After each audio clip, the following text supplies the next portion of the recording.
So what we have been doing for some time in a very broad overview with a lot of emphasis on concepts is to look at the central dogma, which is what we started with.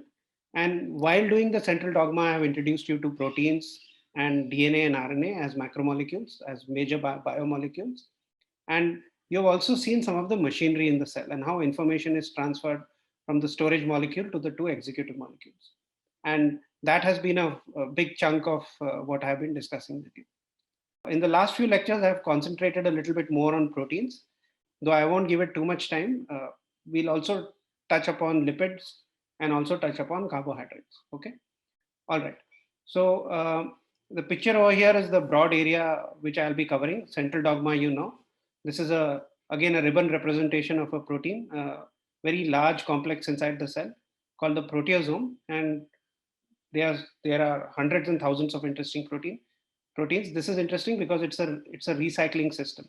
It basically takes up proteins which are old and which need to be recycled, takes it inside. There's a pore inside which is not obvious. Think of it as a thermos flask with a hole at both ends. The protein goes in through the hole in the top, gets chopped up into little pieces, and gets chucked out from the other side, the pore on the other side. Here are lipid fat droplets inside a cell. And one of the things which I hope I have conveyed to you through the various animations is that the environment inside the cell is very crowded with these macro and micromolecules. It's not like a beaker of water with a little bit of sugar in it. It's an extremely crowded environment. And what you see here in yellow is fat, basically lipids, which we are going to talk about today.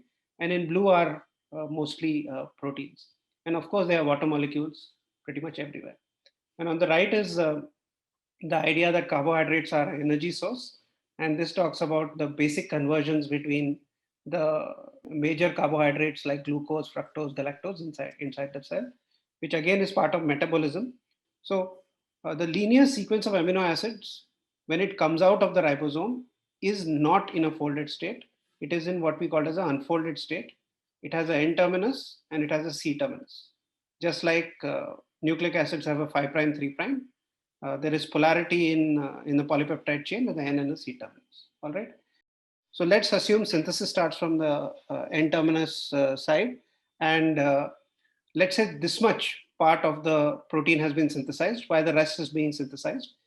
This part, as it comes out, starts to fold. Okay. And this is happening inside the cell. In vitro, if you take an unfolded state and put it in solution, it will start to fold. But it will start to fold as a single large entity. Now, each region of this polypeptide chain will try and form secondary structure. And the two major secondary structures, as you are now aware of, are beta sheets and alpha helices. Okay. And this particular example is of a protein which is just alpha helices and turns, nothing else. There are no beta sheets over here. So this protein starts to show local folding, and there will be different steps in this process of this protein folding locally, then the local folds, that is the alpha helices coming together to form the folded state. And this is the so-called folded state, which is the functional state of this particular protein. Now, as the molecule transits from the unfolded state to the folded state, and this is a very fast process, happens in microseconds, let's say, there's a huge range. It's from nanoseconds to milliseconds, depending on the protein. The larger the protein, the slower it is to fold. But broadly, it's a very fast process, and it is exploring a lot of possibilities as it keeps on folding. And these possibilities include maybe transiently during the intermediate states. Some of the chains tend to form a transient, let's say, beta sheet. But finally, the protein will not show a beta sheet.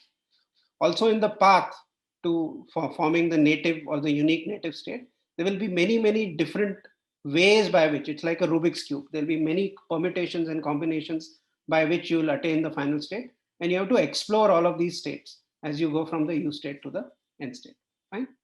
Now, when biophysicists study protein folding, they simplify things and say much of the time there are only two states present, because once a protein folds, it's mostly in the folded state, and the spontaneity of folding is driven by a negative delta G, which is basically in the range of 5 to 15 kilocals per mole. Okay. And when we did a calculation, we basically found that if you, for a protein which has a delta G of minus 5 to 15 kilocal per mole, the ratio when we calculate between the folded state and the unfolded state is 1 into 10 raised to 7, basically indicating that at any point in solution with a delta G of minus 10, 10 raised to 7 molecules are folded and one molecule is unfolded, and there is a equilibrium between these molecules. Okay, so this was a very fairly simple concept. Now all this seems very well and good, but I also told you that the bonds which are stabilizing the protein, and remember proteins are stabilized in water, these bonds are of variety of types. These include salt bridges, these include hydrogen bonds within the protein, especially secondary structure. They are van der Waals interactions, and there is also a packing in the core of the protein, and I'll try and draw it for you. At the core of the protein, many of the hydrophobic groups pack together away from water, and there is usually not much water inside the core of the protein. Water is completely excluded. Most of the water is either on the surface or in crevices of the protein. So all we know as of now, that experimentally we know that the proteins are stable to the tune of 5 to 10 kilocals per mole. We know that hydrogen bonds have a strength of around, let's say, 3 to 4 kilocals per mole. We know breaking of a covalent bond is about 80 kilocals per mole. So in theory, breaking of a single covalent bond can destabilize the folded state. Breaking of two hydrogen bonds can severely destabilize the folded state. In spite of the fact, any mutation can also destabilize the folded state. So in spite of that, proteins are folded, they are functional. All right. Now, I'll wait for questions before I go ahead. Is there anything over here which you didn't understand? So could you move to the previous slides where the folded, unfolded state of protein was there? Yeah. This one. Yeah. I see that there's an equilibrium between U state and first state, Yes. and then the N state. What does the partially folded protein do in our body? Like, what is the purpose of it? Because it would be unstable. Right. So partially folded states. So let me tell you the traditional viewpoint. Okay. The traditional viewpoint is the viewpoint from about 10, 15 years ago. The traditional viewpoint is that proteins are made as unfolded states and they need to function as folded states. And the only way to go to the native state is to go through partially folded states. So partially folded states do not need to have any function. They are transiently present immediately after the protein comes off the ribosome. So that is the classical view. Fine. And so very short-lived. It's very, so remember the entire process of folding is in microseconds. So okay. Intermediate state, since there will be maybe 1,000 intermediate states during the folding of a protein of different types, each intermediate state will probably be there for a picosecond. Okay. And so one more thing from the previous lecture, could I ask? Yeah, please. So while you were explaining about a Ramachandran map, you explained while drawing a sequence of protein in which you took different amino acids. And then you told that I do understand that we plot the coordinates of the phi, psi, and omega and in the Ramachandran map. But how can we infer the configuration or where the density of that particular amino acid increases if we are taking a protein which consists of different amino acid? I mean, it should be of same amino acid, and then we should try the permutations and then we can plot. So let me try and give you a short explanation. I think there is a disconnect over here. So this particular unfolded state over here, which you can see drawn over here, you can see that, right? This is basically a sequence of amino acids. Fine. Now, all I'm saying is that if each block over here, now I'll just use some other color. If each block over here represents one amino acid, okay? You agree with that? One same amino acid. No, it's not a same amino acid. It's different amino acids. Okay. If each block represents an amino acid and there are 100 of them in this unfolded state, all I'm saying is for each block, fine, which contains a phi, no, that's better, psi, and omega. And we ignore the omega because it's always 180 degrees. For each block, we have a phi and we have a psi value. And in the Ramachandran map, we just plot for each block. X-axis is one, y-axis is another. We just plot a dot. So that's the Ramachandran map. And the next amino acid is a completely different amino acid, but the phi psi are main chain torsion angles. They have really nothing to do with the side chain. Well, indirectly they have something to do with the side chain, but the atom used for plotting phi and psi are all main chain atoms. What the R group is not used for the calculation at all. So that gives the tells about the protein structure, not how many configuration that particular. No. So the Ramachandran map is only a representation of the native state, because that is the state. Okay, I got it. Okay, that's the state represented by X-ray crystallography. During folding, the protein will follow basic rules of chemistry, but it may have a more broader representation in Ramachandran space than the folded state. Yes, sir. Yes, sir. Okay, Thank you. Yes, sir. Okay. Are there any questions? A question about the Ramachandran map. Should I Yeah. ask it now? The map for individual amino acids, right? Yes. For glycine and proline. So over there, the glycine one, for example, represents all of the phi psi angles glycine can take, with some being more favorable than others. Right. But then, and you also showed us a more generic map which had all of the amino acids of all proteins plotted. Right. So, how is it that the glycine map covers more area than the generic map? Because everything that is plotted on the glycine map should also be on the map with all other amino acids, right? Okay, so let's see if I think here again there is a different way of looking at things. This particular, let me take this unfolded state again, okay, or the folded state over here. Let's talk about the folded state. The folded state over here, this molecule, let's assume that it is made up of 100 amino acids, okay. There will be not more than, let us say, 5 glycines in this linear sequence. So if you draw a Ramachandran map for this particular protein, you will have 99 dots and only 5 of them will be glycine. And those 5 glycines can be here, can be here, can be here, or can be here in the Ramachandran map. Okay. So if you look at dots in Right, the Ramachandran map, only one will be here, the others will be in Ramachandran, normal Ramachandran space. Is that clear?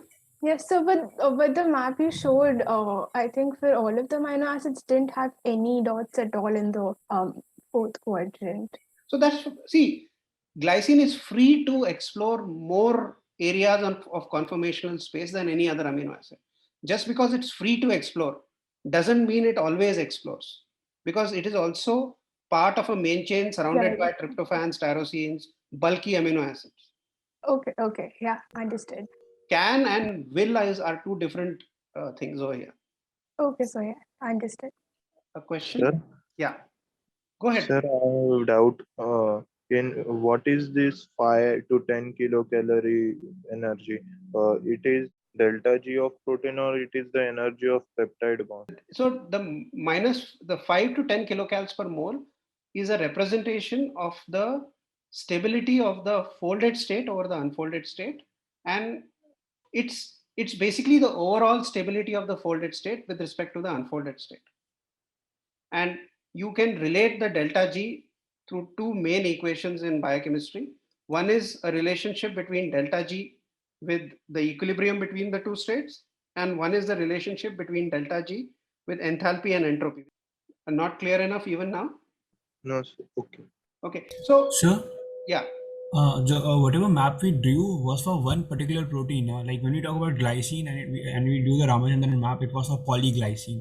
Yes, for proline, it was for a polyproline. polyglycine map will show you dots in all 4 quadrants. Yeah, that is fine. But we never drew a generic graph for all the amino acid of all the proteins that exist, right? Yes, we did. For all the proteins. Pretty much, means all the proteins, means whoever drew it at whatever point drew it for pretty much all the proteins. For example, if you look at this one over here, if you look at the number of dots on the picture, there are probably 100,000 dots over here, right? Many, many dots. Look at all the little dots behind. These are not shadings, these are dots.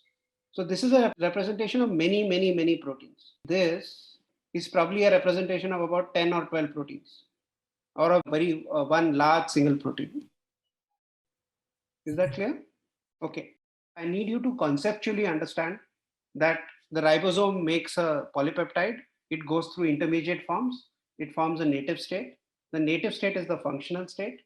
And we have ways to measure how stable a protein is. And surprisingly, the protein is stable moderately because 5 to 10 kilocalories per mole, which is the stability of this protein over here. If I break one hydrogen bond, the stability goes from 10 kilocalories per mole to 8 kilocalories per mole. I break two hydrogen bonds, it goes from 8 kilocalories per mole to 6 kilocalories per mole. So I make one mutation, it goes from a stability of 10 kilocalories per mole to about, let's say, 3 kilocalories per mole. So this is stable and but weakly stable. And the point I was trying to make is that when you look at the different forces, so let's not go into the thermodynamics of it for this course. So this slide is basically not part of the course. It is a balance of different forces, which are enthalpic and entropic, okay, which we can discuss tomorrow morning. And when you add up all the forces which are involved in stabilizing and destabilizing a protein, the net stability is, as is written over here, is very small. Okay, so this is the number which is used, whereas the forces which are against and for are very large forces. Fine. With the fact that an unfolded state with a large entropy folds into a folded state with a very with a very low entropy. There's an increase in order over here, opposes uh, the spontaneous free energy folding simply because the entropic term over here, it has to, if it goes up, there is more disorder. If it goes down, there is less disorder. And the folding of a chain basically lowers entropy. And if it lowers entropy, it's a negative term. It's a negative term. The negative of negative is positive.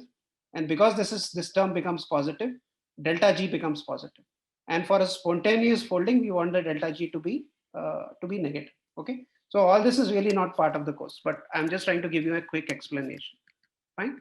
Okay. So I just want to leave you with this idea of the variety of proteins, large proteins, small proteins, many of them doing functional roles, and the broad ideas about protein stability, the fact that there are multiple stabilizing forces involved, everything is in water, and there is something called as a protein folding problem, which has existed for over 60-80 years, and there are different aspects of the protein folding problem. One is the time aspect. How is a protein folding so quickly? Because one assumes it has to explore a lot of conformational space to find its final native state, right? It's like a Rubik's cube again. You start with a Rubik's cube which has been shuffled, and if you have not done Rubik's cube before, you can spend hours and hours trying different combinations, trying to solve the Rubik's cube. And if each movement of your hands takes you, let us say, a tenth of a second, and it takes you 10 seconds to make 10 moves, and you keep on doing these moves and you never find the solution, that's what that's what can happen to a protein. Okay. Second thing I've been telling you is there is a relationship between the sequence of amino acids. These are not random. Each folded state is in its folded state because of a unique sequence which is there. So hemoglobin in all species, starting from hemoglobin-like entities in, let us say, invertebrates, and myoglobin, they all have very conserved sequence of amino acids. And this conservation is very important because if you lose this conservation of the linear sequence of amino acids, you will not get the folded state. And the third part of the protein folding problem is this whole idea that proteins are weakly stable. Any small push on the wrong side can force them into going to to the unfolded state. And going to the unfolded state is a disaster because the unfolded state is not a functional state. For hemoglobin to work, it has to be in its folded state. In the unfolded state, it will not be able to bind oxygen. So folding is a very, very critical physical chemistry phenomena, biological phenomena, physics phenomena in going on inside the cell. And every second, hundreds and thousands of proteins in your body are being made by the ribosome and are folding. And if they don't fold properly, basically life doesn't exist. So Yeah. sorry to worry you again about the Ramachandran map, but one thing isn't clear now also. So, for example, I'm taking a lysine amino acid, and I want to know in how many configurations that particular amino acid can exist, in terms of how many angles of phi, psi, and omega is same 180 degree it can undergo, Right. like naturally in our body. Right. So for that, for plotting that particular thing, I need to know one particular protein in which all that possible configuration should exist. Am I right? Not really, you see. So then how did we got the idea about, like, we have all the maps of amino acid, all the amino acid in which what all configuration they can exist. So how can we get the idea if we are taking a protein in which there are different amino acids? Then how can we plot and be very sure about that, okay, this particular amino acid cannot go into that phi psi angle, and only this one, like we So plotted. nobody's saying an amino acid, well, people are saying an amino acid cannot go to a certain phi psi configuration. The generic statement is except glycine and proline, all other amino acids can only go into 30% of the conformational space available. And the reason they can only go into the 30% of the conformational space available is because they are in a linear sequence, one after the other. If you rotate around the torsion angle, the R groups bang against each other. And because they bang against each other, some areas of torsional space which are allowed to glycine are not allowed to any amino acid, alanine onwards. Alanine to tryptophan, no amino acid can go into certain areas of conformational space. So scientists have plotted all the proteins, and then they have figured out. Exactly. Okay. Now I got it. So Thank you, sir. Ramachandran did this without having structures. He used models. So he predicted this without even having the data we have today. But every year when another 1,000 structures are solved, we know Ramachandran was perfectly correct. Every structure validates his initial modeling. Okay, sir. Okay, fine. All right. So, sir, here D means, D, that D to N part, D means destabilized, na? Yes, I'm sorry, different nomenclature is used. D is the denatured state or the unfolded state. Okay, sir, denatured. Okay. And N is the native state or the folded state.